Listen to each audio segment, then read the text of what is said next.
अपशगुनी काली बहू। किरण घर की सफाई कर रही होती है, तभी उसके हाथों से कांच का वास गिरकर टूट जाता है। अरे करम जली, अब कौन सा नया नुकसान कर दिया तूने? हे भगवान, मेरा इतना महंगा कांच का वास तोड़ दिया तूने। चंदा चाची, मैंने जानबूझकर ये वास नहीं तोड़ा है, गलती से मुझसे टूट गया, मैं अभी इसे साफ कर देती हूँ। बेचारी डरी सहमी किरण जल्दी जल्दी कांच के टुकड़ों को समेटने लगती है। तभी कांच का एक टुकड़ा उसके हाथ में चुभ जाता है और उसके हाथों से खून निकलने लगता है। आह माँ, मेरा हाथ! अरे माँ को तो तू पैदा होते वक्त ही खा गई, तो अब तू उसे क्यों पुकार रही है? अपशकुनी कहीं की, पता नहीं कब जाएगी हमारी जिंदगी से। चंदा की जली कटी बातें सुनकर किरण की आंखों में आंसू भर आते हैं। तभी उसके पिता हरिकिशन वहां आ जाते हैं। चंदा, आखिर तुम क्यों हर वक्त बेचारी मेरी बच्ची को कोसती रहती हो? क्या बिगाड़ा है मेरी बच्ची ने तुम्हारा? मैं तुमसे कितनी बार कह चुका हूँ कि मेरी बच्ची अपशगुनी नहीं है। देखिए भाई साहब, आपके चीखने चिल्लाने से सच झूठ में तो नहीं बदल जाएगा। अगर ये अपशगुनी नहीं होती तो आज जेठानी जी जिंदा होती। इस काली कलूटी को इस दुनिया में लाने के लिए जेठानी जी ने अपनी जिंदगी दांव पर लगा दी और मर गई वो। इतना सब कहकर चंदा अपने कमरे में चली जाती है और किरण डबडबाई आंखों से अपने पिता को देखते हुए पूछती है, पिताजी, क्या मैं सचमुच में अपशगुनी हूँ? क्या माँ की मौत का कारण मैं ही हूँ? गुड़िया, ये तू कैसी बातें कर रही है? किसी भी बाप के लिए उसकी बिटिया अपशगुनी नहीं बल्कि उसके घर की लक्ष्मी होती है। ये देख, मैं तेरे लिए कितनी सुंदर साड़ी लाया हूँ। मगर पिताजी, ये किस लिए? बिटिया, कल तुझे देखने वाले लड़के वाले आ रहे हैं, तू तैयार हो जाना। अगले दिन किरण तैयार होकर लड़के वालों के सामने आ जाती है। वहीं किरण के पिता हरिकिशन के चेहरे पर एक बड़ी विडंबना छाई हुई थी। हे भगवान, कहीं हर बार की तरह इस बार भी लड़के वाले मेरी बच्ची को उसे उसके काले रंग के कारण ठुकरा कर न चले जाएं। इस बाप की इज्जत अब तेरे हाथ में है, ऊपर वाले। देखो भाई साहब, वैसे तो आपकी बेटी का रंग बहुत ही काला है, मगर मुझे ये रिश्ता मंजूर है। बस आप शादी में 10 लाख रुपए दहेज दे देना। वैसे भी मेरा सुमित सॉफ्टवेयर इंजीनियर है। शादी के बाद आपकी बेटी राज करेगी। अपनी बेटी की खुशी के लिए हरिकिशन कामिनी की दहेज की शर्त मान लेता है और अब हर दिन के साथ किरण की आंखें भी अपनी शादी को लेकर हजारों सपने बुनने लगती हैं। और अब शादी की तैयारियां भी शुरू हो जाती हैं। किरण के हाथों में सुमित के नाम की हल्दी और मेहंदी लग जाती है और शादी का दिन भी आ जाता है। किरण बेटी, अंदर आ सकता हूँ? पिताजी, आइए ना, इसमें पूछने की क्या बात है? पता है किरण बिटिया, इस शादी के जोड़े में तू बिल्कुल अपनी माँ के जैसी लग रही है। काश आज अगर तेरी माँ भी जिंदा होती तो वो भी बहुत खुश होती। मुझे तो यकीन ही नहीं हो रहा कि कल तक जिसे मैंने अपनी गोदी में खिलाया, अपने कंधे पर झुलाया, आज मेरी उस बेटी की विदाई होने जा रही है। अच्छा, बारात आने वाली होगी, मैं उनका स्वागत करने जा रहा हूँ। एक तरफ जहाँ हरिकिशन दरवाजे पर नजरें बिछाए बारात के आने का इंतजार करता है, वहीं कामिनी अपने बेटे के सर पर सेहरा सजाकर बारात लेकर निकलती है। तभी बहुत जोरों से बारिश शुरू हो जाती है और तेज तूफान के कारण बिजली की तारें सुमित पर गिर जाती है, जिसके कारण सुमित घायल हो जाता है। माँ बचाओ! सुमित बेटा, क्या हो गया तुझे? तू कुछ बोलता क्यों नहीं? अरे कोई मदद करो। कुछ लोग सुमित को अस्पताल लेकर जाते हैं। पूरे बारातियों में किरण के अपशगुनी होने की बात फैल जाती है और कामिनी गुस्से में आकर हरिकिशन से कहती है, माफ करना हरिकिशन जी, मगर ये शादी अब नहीं हो सकती। शादी नहीं हो सकती? मगर क्यों? क्योंकि मैं एक अपशगुनी को अपने घर की बहू बिल्कुल भी नहीं बना सकती। आज तुम्हारी अपशगुनी बेटी के कारण ही मेरा बेटा अस्पताल में अपनी जिंदगी की आखिरी सांसें गिन रहा है। ये शादी नहीं होगी। कामिनी और बारातियों को ऐसा लौटता देखकर हरिकिशन रोते हुए कामिनी के पैरों में गिरकर कहता है, कामिनी जी, मेरी बेटी अब शकुनी नहीं है। मेरी बच्ची को इस तरह से ठुकरा कर मत जाइए। मैं आपके आगे हाथ जोड़ता हूँ, मेरी बेटी को अपना लीजिए। कभी नहीं। मैं अपने बेटे की लंगड़ी लूली लड़की से शादी कर दूंगी, मगर एक अपशगुनी से कभी नहीं, जो मेरे घर की खुशियां खा जाए। अपनी बेटी के बारात वापस लौट जाने का सदमा हरिकिशन सह नहीं पाता और वो मर जाता है। जिसके बाद चंदा किरण को घर से बाहर निकाल देती है। बेचारी किरण भरी बारिश में भीगते हुए मरने के लिए चली जाती है। जैसे ही वो नदी में छलांग लगाने वाली होती है तभी उसे एक लड़का पानी में डूबता हुआ नजर आता है। अरे ये तो पानी में डूब रहा है, लगता है इसे तैरना नहीं आता, मुझे इसकी जान बचानी होगी। किरण नदी में कूदकर उसकी जान बचाकर ऊपर ले आती है। सुनिए, आंखें खोलिए, आप ठीक तो हैं? होश में आइए। जी हाँ, मैं ठीक हूँ। भगवान का शुक्र है जो आपको होश आ गया। आप नदी में कैसे पहुँचे? वो मुझे कुछ गुंडों ने नदी में फेंक दिया था, मगर आप दुल्हन के जोड़े में यहाँ, ऐसा लग रहा है जैसे आज आपकी शादी है। शादी थी, मगर मेरी शादी टूट गई और इस जालिम जमाने ने मेरे कारण मेरे पिता से उनकी जिंदगी छीन ली। अब मैं भी जीना नहीं चाहती। आप ऐसा कैसे कर सकती हैं? मेरी जिंदगी बचाकर आप खुद मरने जा रही हैं। आपने मुझे नई जिंदगी दी है, मैं आपकी जिंदगी का हिस्सा बनना चाहता हूँ। यश किरण से एक मंदिर में शादी करके उसे अपने घर ले आता है, मगर अपनी काली बहू को देखकर गायत्री बिल्कुल भी खुश नहीं होती। माँ, ये किरण है, मेरी पत्नी। प्रणाम माँ जी। मत कह अपनी काली जुबान से मुझे माँ जी। माँ, पहले मेरी पूरी बात तो सुन लीजिए। आज किरण के कारण ही मैं आपके सामने खड़ा हूँ। ऐसा कहकर यश अपनी माँ को पूरी बात बताता है। फिर गायत्री अपनी काली बहू का गृह प्रवेश कराती है। पायल बहू, जा आरती की थाली तो लेकर आ। जी मम्मी जी। पायल आरती की थाली लाकर अपनी सास को दे देती है। फिर गायत्री जैसे ही किरण की आरती उतारती है कि थाली का दिया बुझ जाता है। मम्मी जी, दिए का ऐसे बुझ जाना तो बहुत बड़ा अपशगुन है। पायल भाभी, इतनी तेज हवा चल रही है इसलिए दिया बुझ गया, इसमें अपशगुन की क्या बात है? बहू, इस कलश को गिराकर अंदर आ जा। जी माँ जी।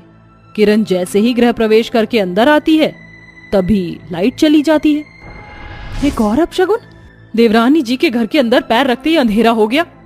बेचारी काली बहू मन ही मन ऊपर वाले से प्रार्थना करने लगती है, तभी लाइट आ जाती है। शादी के पहले दिन से ही किरण अपने ससुराल की सारी जिम्मेदारियां संभाल लेती है और अपनी सास गायत्री के दिल में जगह बना लेती है, जिससे पायल पूरी तरह से चिढ़ जाती है।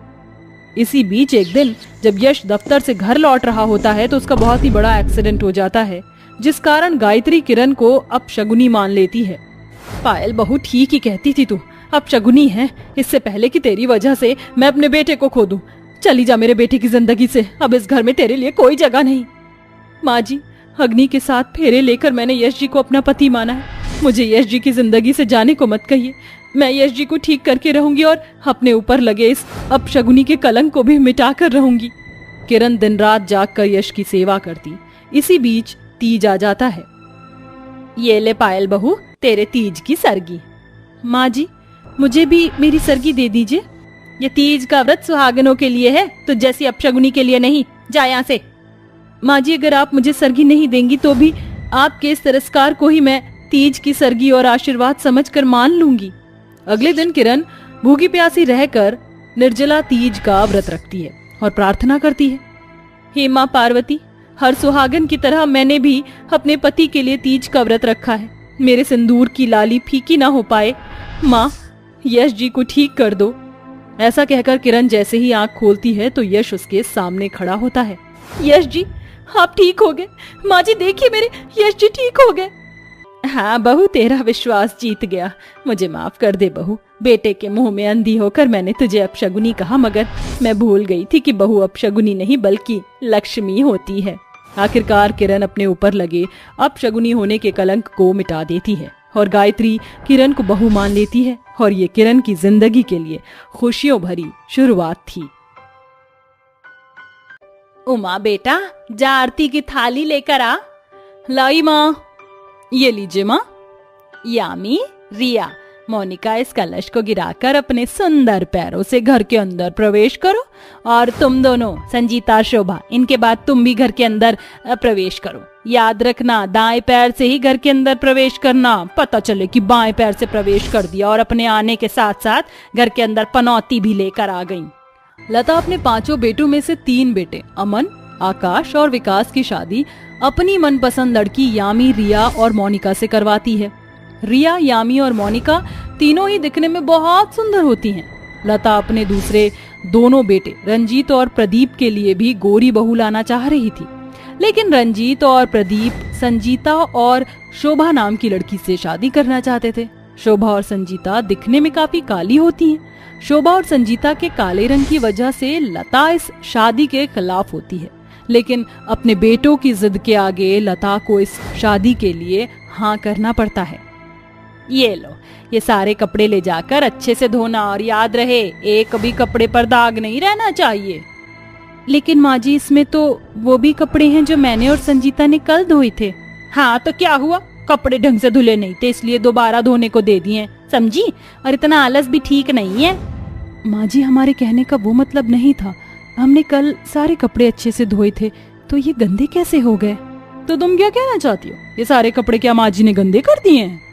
एक तो ना शक्ल है ना सूरत कोयले की तरह काली हो, लेकिन जुबान तो देखो बिल्कुल कैंची की तरह चल रही है।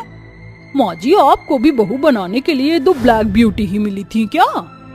माँ जी, काला होना क्या कोई पाप है? हमने अपनी मर्जी से तो अपने लिए ये रंग नहीं चुना था। आप सभी को काले रंग के कपड़े, काले बाल, काली आंखें तो पसंद हैं, लेकिन अगर किसी इंसान का रंग काला है तो वो आपको नहीं पसंद। ऐसा क्यों माँ जी? देखा तो जरा कैसे अपनी सास से जुबान लड़ा रही हैं। अरे शक्ल और सूरत नहीं थी ये तो पता था, लेकिन तमीज भी नहीं है ये आज पता चल गया। मेरी तो किस्मत ही फूट गई, ऐसी बदतमीज लड़कियों को अपने घर की बहू बनाकर। ये राम राम राम, कैसा जमाना आ गया है, अपनी सास से भला कोई ऐसे बात करता है क्या? शोभा और संजीता की बातों से किसी को भी रत्ती भर फर्क नहीं पड़ता है, जिसके बाद शोभा और संजीता बाहर आंगन में बैठकर कपड़े धोने लगती हैं। शोभा और संजीता के काले रंग की वजह से घर के सारे कामकाज की जिम्मेदारी शोभा और संजीता पर ही होती है। लता अपनी तीनों गोरी बहुओं से घर के बिल्कुल भी कामकाज नहीं करवाती थी, उन्हें वो बस पूरा दिन आराम करने देती थी, और वहीं शोभा और संजीता से कड़ी धूप में भी काम करवाती थी। लता के बर्ताव की वजह से यामी, मोनिका और रिया का बर्ताव भी शोभा और संजीता के लिए एक जैसा ही हो गया था।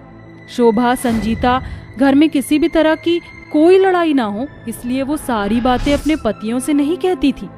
ऐसे ही समय बीतता रहता है और घर में सबको पता चलता है कि शोभा और संजीता प्रेग्नेंट हैं। सच में शोभा, मैं पापा बनने वाला हूँ और तुम मम्मी। आज तुमने मेरी जिंदगी का सबसे खूबसूरत तोहफा दिया है मुझे तो यकीन ही नहीं हो रहा कि मैं पापा बनने वाला हूँ। माँ, सुना आपने, आप दादी बनने वाली हैं। इसमें इतनी खुश होने वाली क्या बात है? तू तो ऐसे खुश हो रहा है जैसे बच्चा तेरी गोद में खेल रहा हो। संजीता और शोभा की प्रेगनेंसी की खबर सुनकर भी लता बिल्कुल भी खुश नहीं होती है, और तीनों गोरी बहुओं में इस बात को लेकर बिल्कुल भी खुशी नहीं थी। संजीता और शोभा के प्रेग्नेंट होने पर भी लता उन दोनों से ही घर के सारे काम करवाती है। ऐसे ही 1 महीना बीत जाता है और एक घर में सबको पता चलता है कि मोनिका, यामी और रिया तीनों प्रेग्नेंट है। लता अपनी तीनों गोरी बहू की प्रेगनेंसी की खबर सुनकर बहुत खुश होती है और उनका बहुत अच्छे से ख्याल रखती है। समय समय पर जूस, फ्रूट्स देना और उनकी सारी चीजों का ख्याल रखना। ये सब देखकर शोभा और संजीता को काफी बुरा लगता है, लेकिन वो किसी से कुछ नहीं कहती और चुप होकर सारे काम करती हैं। ऐसे ही समय बीतता रहता है और अब 5 बहुओं की गोद भराई की रस्म का समय आ जाता है। यामी, रिया और मोनिका बहू, ये लो, मैं तुम तीनों के लिए ये लहंगे लेकर आई हूँ। अपनी गोद भराई की रस्म में तुम तीनों यही लहंगा पहनना। तुम्हारे इस गोरे रंग पर ये लहंगे बड़े प्यारे लगेंगे। माँ जी, हम लोग अपनी गोद भराई की रस्म में क्या पहनेंगे? तुम दोनों को नए कपड़े पहनने की क्या जरूरत है? जो तुम्हारे पास रखे हैं वही पहन लो। और वैसे भी तुम जैसी कालियों पर इतने महंगे और सुंदर लहंगे अच्छे नहीं लगेंगे। अपनी सास की बात सुनकर संजीता और शोभा की आंखों में आंसू आ जाते हैं, लेकिन वो कुछ भी नहीं कहती हैं और वो चुपचाप से चली जाती हैं। गोद भराई की रस्म के शुरू होते ही सारे लोग गोद भराई की रस्म में जुट जाते हैं। 5 बहुएं आंगन में आकर बैठ जाती हैं, जिसमें से रिया, मोनिका और यामी ने तो सुंदर सुंदर लहंगे पहने होते हैं, जिससे उनकी खूबसूरती में 4 चांद लग जाते हैं। लेकिन शोभा और संगीता ने एक साधारण सी साड़ी पहनी होती है। गोद भराई की रस्म चल रही होती है। बारिश का मौसम भी होता है, जिस वजह से कुछ ही देर में बारिश आना शुरू हो जाती है। हे भगवान, इस बारिश को क्या अभी ही आना था? उमा, जा जल्दी से अंदर से जाकर छतरी लिया और अपनी भाभीयों के ऊपर पकड़कर खड़ी हो जा, वरना तेरी भाभी भीग जाएंगी। अपनी माँ के कहने पर उमा जल्दी से अंदर जाकर 2 छतरी लेकर आती है और अपनी तीनों गोरी भाभीयों के सर पर पकड़कर खड़ी हो जाती है। लेकिन बेचारी शोभा और संजीता दोनों ही बारिश में भीगती हैं, जिससे किसी को भी कोई फर्क नहीं पड़ता है। जिसके बाद लता अपनी तीनों बहुओं की गोद भराई की रस्म करती है और उन्हें अंदर ले जाती है। बारिश में भीगने की वजह से संजीता और शोभा की तबीयत खराब हो जाती है, लेकिन ऐसी हालत में भी लता शोभा और संजीता से घर के कामों को करवाना नहीं छोड़ती है, जिससे उनकी हालत और बिगड़ने लगती है और उन्हें अचानक लेबर पेन शुरू हो जाता है। प्रदीप और रंजीत जल्दी से शोभा और संगीता को हॉस्पिटल लेकर आते हैं। डॉक्टर साहब देखिए, इन दोनों को लेबर पेन शुरू हो गया है, लेकिन इनके डिलीवरी में तो अभी टाइम है। देखिए, इनकी कंडीशन बिल्कुल भी ठीक नहीं है। इनकी नॉर्मल डिलीवरी होने में काफ़ी कॉम्प्लिकेशंस हैं, इसलिए हमें सी सेक्शन करना होगा। लेकिन ऑपरेशन में माँ और बच्चे दोनों को ही बचाना मुमकिन नहीं है, लेकिन फिर भी हम अपनी पूरी कोशिश करेंगे। डॉक्टर की बात सुनकर रंजीत और प्रदीप दोनों ही डर जाते हैं, जिसके बाद डॉक्टर जल्दी से शोभा और संजीता को ऑपरेशन थिएटर में लेकर जाते हैं और उनका सी सेक्शन करते हैं। ऑपरेशन सफल होता है, जिसकी वजह से शोभा और संजीता के साथ साथ उनके बच्चों की भी जान बच जाती है। लगता है प्रेगनेंसी की हालत में इनसे बहुत सारा काम करवाया गया था, जिसकी वजह से इनकी ऐसी हालत हो गई थी। लेकिन माँ तो कहती थी कि तुम दोनों ने प्रेगनेंसी की हालत में बिल्कुल भी काम नहीं किया है, तो ये सब कैसे हुआ? रंजीत की बात सुनकर लता और लता की तीनों गोरी बहुएं डर जाती हैं, ये सोचकर कि कहीं शोभा और संजीता उनका नाम न ले ले। हमने प्रेगनेंसी की हालत में घर के कुछ भी काम नहीं किए हैं। लगता है डॉक्टर को कोई गलतफहमी हो गई है। हमारे प्रेगनेंसी में कॉम्प्लिकेशंस किसी रीजन से भी हो सकते हैं। संजीता की बात सुनकर लता और यामी, रिया, मोनिका की आंखों में आंसू आ जाते हैं और उन्हें अपनी गलती का एहसास हो जाता है। मुझे माफ कर दे बहू, मेरी वजह से आज तुम दोनों की ऐसी हालत हो गई। ऐसी हालत होने पर भी तुम दोनों ने हम लोगों को बचाने के लिए झूठ बोला। मुझे माफ कर दो। लता, यामी, मोनिका और रिया चारों ही संजीता और शोभा के सामने हाथ जोड़कर माफी मांगती हैं, जिसे देखकर शोभा और संजीता उन्हें माफ कर देते हैं। अब लता शोभा और संजीता के साथ साथ उनके बच्चों से भी बहुत ज्यादा प्यार करती हैं। कुछ टाइम में यामी, मोनिका और रिया भी अपने बच्चों को जन्म देती हैं, जिसके बाद अब सभी साथ में खुशी खुशी रहते हैं।